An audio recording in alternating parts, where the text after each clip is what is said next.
তাড়াহুড়োতে কাজ করতে হয়। তো good morning, welcome back to my channel R S blogs. আশা করছি তোমরা সবাই ভালো আছো। আমি অনেক ভালো আছি। আর আমি আজকে দেখো আমার ফুলের পাশে দাঁড়িয়ে ব্লগটা শুরু করলাম। তো রুটি করা হয়ে গেছে, রুটির সাথে যেই ভাজাটা করব সেই ভাজাটা এখন হচ্ছে। আর ভাতও বসিয়ে দিয়েছি, তোমরা তো দেখলেই ইন্ডাকশানে ভাত বসিয়ে দিয়েছি। তবে দেখো এখানে আমি একটু ঘরে ফ্যানের তলে একটু বসছিলাম, মানে চকর বাবা তখনও ঘুমাচ্ছে। চকর বাবা আজকে জিমে যেতে পারেনি, কালকে একটু পেটটা গড়বড় করছিল, তাই সেই কারণে। আর আমার পেছনে ব্যাগটা দেখছো, এই ব্যাগটা আমাকে চকর বাবা অ্যানিভার্সারি দিয়েছিল। রান্না করতে না করতেই আবার আরেকটা রান্নার প্রিপারেশন শুরু। এটা হচ্ছে দুপুরের জন্য, যেটা মানে আমি কালকে রাতের বেলা একটু বেগুন আলু দিয়ে মাছের ঝোলটা করেছিলাম। কালকে মাছ টাছ কাটা, যেটা তোমাদের দেখাচ্ছিলাম যে মাছ ভাজছি, তো ওই মাছটা আমি আর তরকারি করিনি সকালের দিকে। তো আমি হচ্ছে রাতের দিকে বেগুন আলু দিয়ে তরকারি করেছিলাম। তরকারিটা এত টেস্টি খেতে হয়েছিল, কিচ্ছু না গো, শুধু কালো জিরে ফোড়ন দিয়ে একটু জিরের গুঁড়ো, হলুদ গুঁড়ো, রেগুলার মশলা যেগুলো থাকে, ব্যাস সেই দিয়ে ঝোলটা করেছিলাম। বেগুন আর আলু দিয়ে ঝোল করেছিলাম, এত ভালো খেতে হয়েছিল। তার মধ্যে ছিল গরম গরম ভাত, দুর্দান্ত লাগছিল। তারপরে আবার ছিল হচ্ছে মাছের তেলও ছিল। তো আমি এখন রান্না করতে করতে এডিটটা করছি, তোমরা যদি রান্নার কোনো আওয়াজ পাও প্লিজ ইগনোর করো, ঠিক আছে? আর মাছের তেলও ছিল। আর চকর বাবা হচ্ছে একদম তৃপ্তি করে খেয়েছে মাছের তেল। চকর বাবা তো মাছের তেল খুবই ভালো খায়। মাছের তেল দিয়ে আর ওই মাছের ঝোল দিয়ে গরম গরম ভাতে বেশ ভালোভাবেই খেয়েছে তৃপ্তি করে। তো ও বললো যে ওই মাছ, ভাজা মাছ কিছুটা ছিল, আবার অতগুলো তো আর রাতে একসাথে খাওয়া যায় না, কিছুটা রাখা ছিল। তো সেটাই আমি আজকে আবার ওই বেগুন আলু ঝোল দিয়েই পাতলা করে ঝোল করবো। তো কালো জিরে ফোড়ন দিই, কালো জিরা কাঁচা লঙ্কা ফোড়ন দিয়ে হালকা করে ঝোল করবো। ওর বাবা বলেই দিয়েছে যে কালকে করলে কিন্তু ওটাই করো, কারণ ওর বাবার পেটটা একটু গড়বড় করছিল। কারণ কালকে রাত্রিবেলা ডিনার ও তো কাজ থেকে এসে শুধু খেয়েছে, মানে বেগুন আলু ঝোল দিয়ে মাছের, মানে বেগুন আলু দিয়ে মাছের ঝোল দিয়ে শুধু কাজ থেকে আসার পরে খেয়েছে। কিন্তু রাতের ডিনারটা করেছে হচ্ছে বাইরে বলতে একটা জন্মদিন বাড়ির নিমন্ত্রণ ছিল, তো সেখানেই হচ্ছে করেছে। এবার অনুষ্ঠান বাড়ি খাবে আর পেট একটু গড়বড় করবে না, সেটা তো হয় না। ব্যাস রাত্রিবেলা 2 থেকে 3 বার মানে বারবার করে বাথরুমে ছুটতে হচ্ছে। আর আমি এখানে কেটে নিচ্ছি বেগুন আর আলু দুটোই কেটে নিচ্ছি। আর একটুখানি আলু ঝিরিঝিরি করে প্রথমে কেটে নিলাম, ওটা হচ্ছে চকর বাবা টিফিন নিয়ে যাবে, তো সেই একটুখানি ভাত ফ্রাই করে দেবো। তো সেইটার জন্যই আলুটাকে ঝিরিঝিরি করে প্রথমে কেটে নিয়েছি। তারপরে এখন হচ্ছে বেগুন আর আলু দুটো একসাথে কাটছি। বাবা পেঁয়াজটা কেটে দিয়ে গেছে, পেঁয়াজ আর কাটতে লাগবে না। ফাইনালি সময় পেলাম একটু যে তোমাদের সাথে একটু ক্যামেরাতে কথা বলার সামনাসামনি। এতক্ষণ তো ওই কাজবাজি শুধু দেখেই যাচ্ছিলাম। কি বলো তো, সকালবেলাটা না খুব তাড়াহুড়ো থাকে। আর এটা যারা মানে যাদের বাড়ির হাজব্যান্ডরা কাজে যায় সকাল, মানে তাড়াহুড়ো থাকে, একমাত্র তারাই জানে।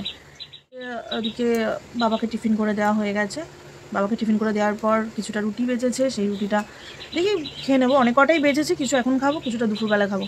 আজ থেকে দেখছি একটুখানি ভাতটাকে অ্যাভয়েড করার চেষ্টা করছি। পুজো অবধি দেখি, পুজো তো আর 3-4 মাস মতন বাকি আছে, তো দেখি কতটা ওয়েট লস হয়। অনেকটা হেভি ওয়েট হয়ে গেছি। কালকে চকর বাবা আর আমি এটা নিয়ে আলোচনা করছিলাম। ওর বাবা হচ্ছে নেক্সট মান্থ থেকে স্টার্টিং করবে ডায়েট, আর আমি পারবো তো না খেয়ে তো থাকতে পারবো না। ওর বাবা জিম করে, এবার আমি তো আর জিম করছি না, তো বাড়িতেই কোনো রকমের একটুখানি হাঁটাচলা করবো বাড়ির সামনে থেকে। তারপরে মানে হাউস ওয়াইফরা যেরকম আর কি করে, একটুখানি খাওয়া দাওয়াটা মেনটেন করবো, ভাতটাকে অ্যাভয়েড করার চেষ্টা করবো। ভাত আমার ভালো লাগে না, আমার রুটিটাই প্রিয়। কিন্তু কি বলো তো, একা করে যে মানে নিজের জন্য আমি কিছু করে যে খাবো, ওটাটাই ইচ্ছা করে না। মনে হয় কি দূর, একা আছি, একটু সেদ্ধ ভাত করে খেয়ে নিই, মানে এরকম টাইপের। তাই বলে রান্না বন্ধ করা যাবে না, কারণ আমার সাথে বাবা আর চকর বাবা না থাকলেও চকর আমি তো আছি, আমি যা হোক খেয়ে নেবো। আমার চককে তো ভাত দিতে হবে, সেই জন্য তো ভাত করতেই হবে, তাই না? তো সেই জন্য দেখি মানে বাবাকে টিফিন করে দেওয়ার সাথে সাথে আমার জন্য কয়েকটা বেশি করে রুটি করে নেবো। একেবারে সকালবেলা আর দুপুরবেলাটা রুটিটাই খাবো। আর ভাতটা দেখি একবেলাকারই খাওয়ার চেষ্টা করবো, আস্তে আস্তে ভাতটাকে বাদ দেবো, একবারে হবে না আমি জানি। তো এখন করছি হচ্ছে চকর বাবা টিফিন নিয়ে যাবে, একটু ভাতটাকে ফ্রাই করে দেবো। তো সেই জন্য একটুখানি আলু ভাজছি। দেখো গাছে আজকে ফুল ফুটেছে, দেখো।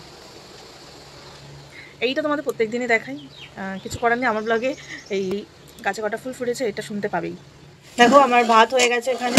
আর এখানে আছে হচ্ছে কালকে যে মাছের তেলটা দেখিয়েছিলাম, মাছের তেল আর ডিম একসাথে, তো ওটা বেগুন আর পেঁয়াজ দিয়ে করে ফেলেছি।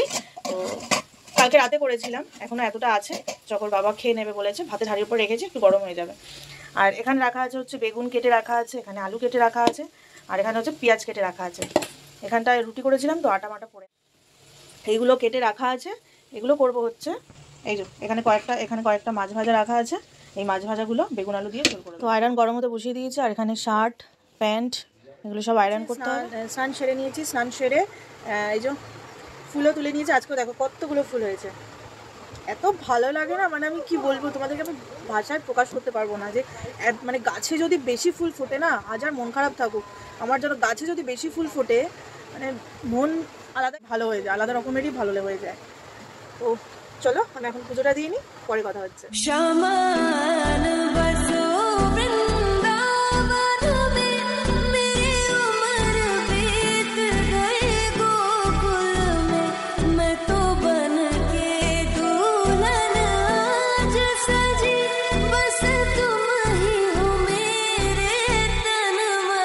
Good evening everyone. এখন বাজে হচ্ছে 5টা 10। আমি চকোকে রেডি করিয়ে দিয়েছিলাম পড়তে যাওয়ার জন্য। আর চকোর দেখো, চকোকে আমি আজকে একটু চুলের আগাটা কেটে দিয়েছিলাম, সেটাই দেখাচ্ছি তোমাদের। আর চকোর আজকে ঘুমটা কম হয়েছে বলে একটু ঝিমাচ্ছে। সারা দুপুর বসে বসে একটুখানি হোমওয়ার্ক কমপ্লিট করেছে, তো তাই। তো আমি চকোকে পড়তে দিয়ে চলে এসেছি। এখন বাজে হচ্ছে 6টা 20। আর আমরাও ঘরে ঢুকলাম, মানে আমরা বলতে আমি আর চকোর আর একজন যে যায়, যে বউটা, তো ও আর আমি দুজনেই ঘরে ঢুকলাম। তারপরে হচ্ছে বৃষ্টি শুরু হলো, মানে বৃষ্টি শুরু বলতে টিপ টিপ করে পড়ছে, কিন্তু আমরা ভিজে যেতাম। সেই জন্য আর জামা কাপড় দেখো সব আমি সব জামা কাপড় ঘরেই মেলে দিয়েছি, কারণ বাইরে তো আর দেওয়া যাবে না, বৃষ্টি পড়ছে। তো আজকের ব্লগটা আমি এখানেই শেষ করছি, কারণ অনেকটা বড় হয়ে যাবে ব্লগ। আর আমি 7 থেকে 8 মিনিটের বেশি ব্লগ দিলে না, মানে তোমাদেরই তো দেখার ইন্টারেস্ট চলে যাবে। তাহলে আজকের ব্লগটা তাহলে এই পর্যন্তই রাখছি। আবার দেখা হচ্ছে নেক্সট ভিডিওতে। ততক্ষণ সুস্থ থেকো, ভালো থেকো, গুড নাইট।